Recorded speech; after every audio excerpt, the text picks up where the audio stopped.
guys? Happy Friday, y'all. Happy Friday. Okay, this video will make a little bit more sense to you if you watched my most recent upload. Okay, my name is Patricia if you're tuning in for the very first time. But today we're going to talk about stillness. Okay, if you watched my last video, then you already know that you know, I made some changes around here, just a little bit, cleaning up a little bit, refocusing here on the YouTube channel.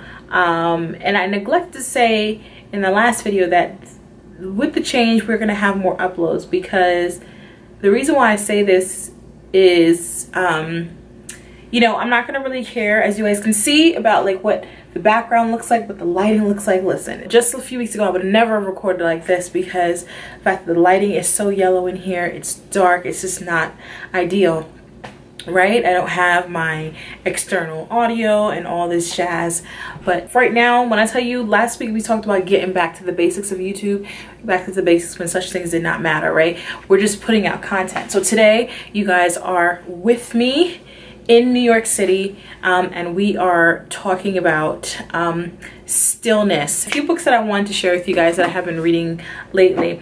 I read a lot.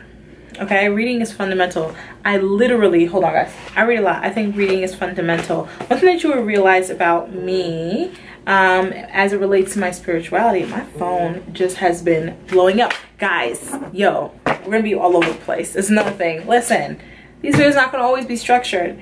When I tell you we're gonna change things around here, we're gonna change things around here, and I really want it to be more so conversational more than anything. So I'm gonna show you guys, I got a new phone, which I'm super excited about.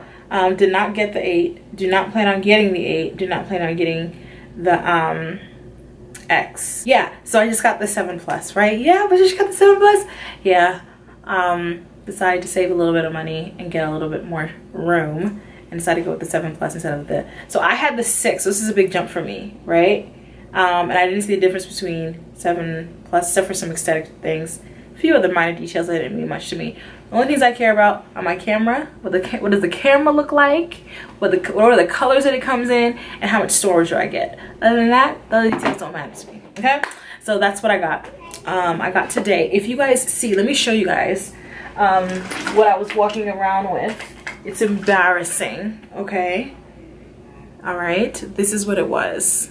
I don't know if you see how shattered this thing is. It doesn't hold a charge, so I actually do need a new battery too. So literally I walked around with a portable charger because it would die on me. And so I'm here walking around trying to catch the train, trying to catch the bus, trying to do this, do that, and I rely a lot on my phone. Like, I love the case. I think it's so fun. Anyway, we're talking about reading, and we're talking about the books that I'm reading, and ultimately stillness. We're gonna talk about stillness a lot. This is really just the intro to stillness. I read a whole lot, and in reading I have really diversified my thinking when it comes to my being and my spirituality. I really think reading is something that we really should all be doing when it comes to just anything. As we get older, we really should be challenging our thinking.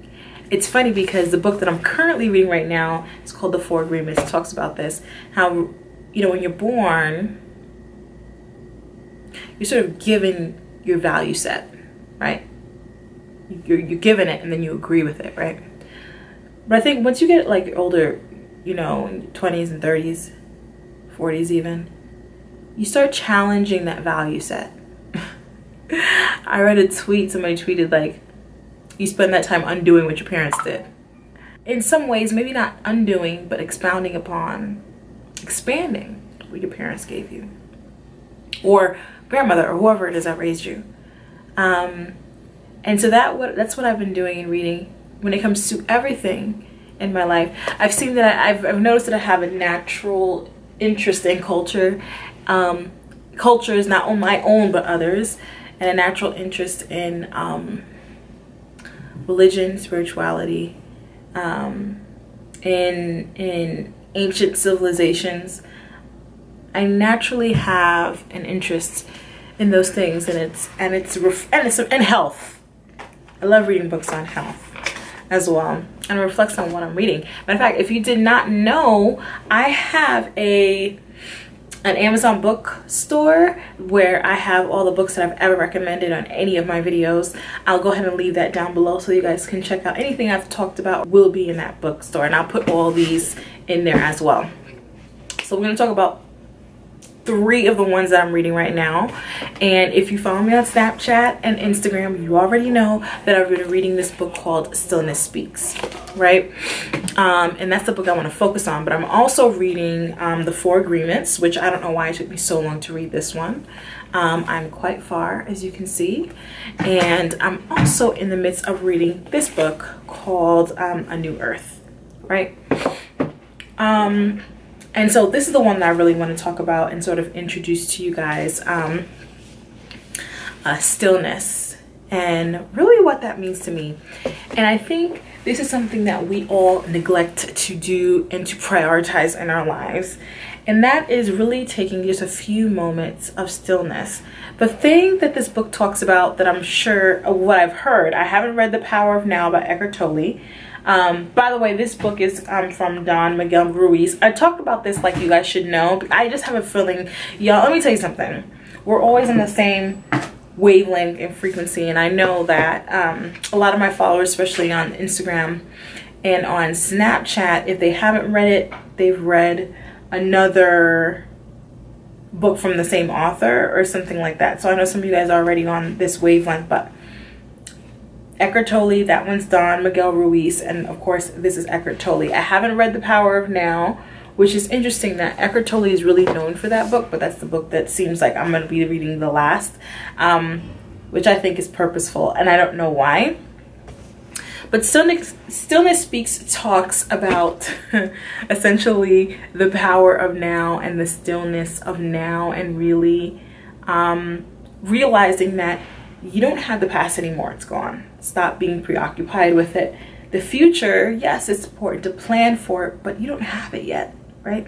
So don't be so obsessed with it that you forget what you currently have, and that all you ever have is a series of nows, a series of now moments. This book specifically talks about stillness, and I just want to sort of briefly touch on it, and then we'll touch on it again in another video. I think you should read it, okay? So I won't give it away for you, but I just want to talk to you guys, or just want to tell you guys what this book has really meant for me. Right now in my life, it's a very interesting time where it's very, a lot all over the place. Between traveling and my multiple jobs and my business and dealing with, you know, weird family dynamics, and then, you know, things in my, you know, my love life and things. It's been a really weird, all over the place type of time where my mind seems to be preoccupied with everything, right? And so this couldn't have come at a perfect time for me. Right before I started reading this book, I was impressed by God to memorize Psalm 46. So Psalm 46, and we talked about this on my vlog channel, and Psalm 46 is the one that says, God is our refuge and strength, a very present help in time of trouble. Therefore, we will not fear, though the earth give way, though the mountains be thrown into the depths of the sea. This song means a lot to me because I always used to hear it growing up from my dad. I can safely say it was one of his favorites. It's the psalm that I read before going in and taking my NCLEX, because it's very encouraging and very powerful in that it realized, it's like, you know, I'm not gonna be afraid because I know who God is. I know who the God I serve is, right? It's kind of one of those things. Like the end of it, if you read it, it says, he may come see what the Lord has done. Later on it says, he makes wars cease. He does this, he breaks this. Do you know, kind of like is encouraging, sorry, the AC is coming on, in that as you speak it, you're reminded of who he is and what he can do. And So I had this sort of attachment to it, and I just felt impressed to memorize it. And then I started to read this book, and then it referenced Psalms 46 verse 10 in particular, or is it 11, where it says, "Be still and know that I am God." Be still. And I even wrote it in here in the front on a little post-it note. Be still. And I felt impressed to go look and see what still meant in the original text. And it isn't too far off from the English word that we use from what I have gathered. But one of the words that is used there to describe that original word is relax. And it's funny because be still and relax says two different things. When you listen to the tone of the text, if you read it, it goes on and on about how awesome God is. And then it says, relax and know that I am God. It comes alive for me there. Someone who truly understands how the world works, who understands the principles that exist and universal laws, and the Creator doesn't have to be preoccupied. The Bible talks about not being preoccupied about tomorrow. You know, the birds don't worry, flowers don't worry. How much more, the Bible says. Where does it say that? You know, let me know. How much more, if he cares about them, does he care about us? So relax and know, and a person who lives a life of stillness can relax when they truly understand who it is that governs this universe. When you're not preoccupied about the past or the future, you can truly appreciate the now. And so we've talked about meditation on my other channel before, and I mentioned to you guys that it had been something that I had taken a break from just because I'm preoccupied with other things, right? And then it kind of fell by the wayside. But in reading this book, and I finished it now, it really got me back into meditating on it consistent. I never really left it, but I wasn't doing it as consistently as I was and as I am now. And what I love about meditation, it gets you to focus on the only thing that you have, and that is now.